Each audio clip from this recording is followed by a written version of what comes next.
Саламатсыздарбы 7 класстын окуучулары.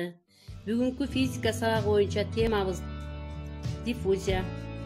Сабактын максаты диффузия деген тема боюнча кеңири түшүнүк алабыз. Тема боюнча ой жүгүртүүгө үйрөнөбүз. Өзүбүзгө талап коюуга үйрөнөбүз. Bir günü mekteптен келип, эшикти ача электе эле апаңардын эмне тамак жасап атканын жытынан билесиңер. Куурулган картошканын жыты. Картошка бышканда андан чыккан жыт бүткүл комнатанын ичинде балдар аянтта тоо ойноп жаткандай кыймылга келишет. Алар молекулалар.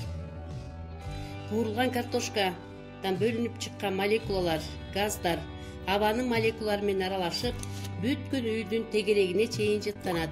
Бул аралашуу кубулушу диффузия деп аталат.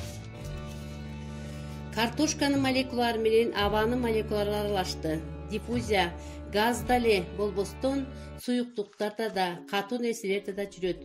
Бирок жай жүрүшөт. Аларды түзгөн молекулалар башаламан кыймылда болушат. Же болбосо хаотикалык кыймылда болушат. Диффузия газдарда бат болот. Суюктуктарда андан жай, катуу нерселерде абдан эле жай болот. Силер эртең менен турганда апаңар кофе даярдады. Ал кофе даамдуу болду.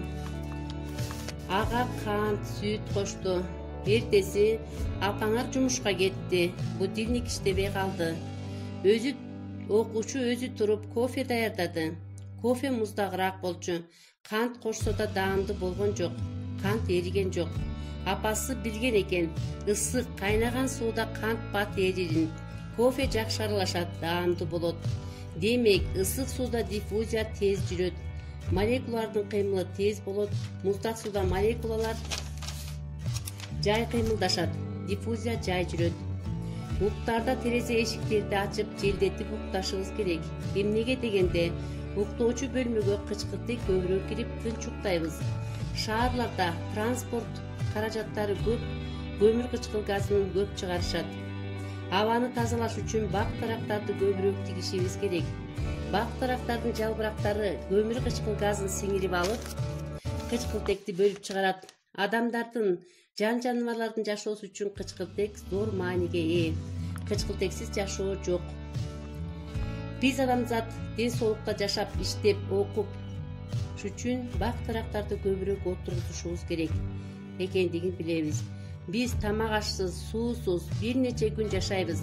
Ал эми абасыз, кычкылтексиз бир нече гана мүнөт жашайбыз. Диффузия кубулушу жөнүндө кененирээк билдиңер деп ишенем. Анда төмөнкү суроолорго жооп беребиз. Диффузия кубулушу деп эмнени айтабыз? Жылуулук кыймылы деп эмнени түшүнөбүз? Диффузия кубулушу кандай заттарда болушу мүмкүн? Бүгүнкү сабак жакты деп ойлойм. Саламатта калгыла.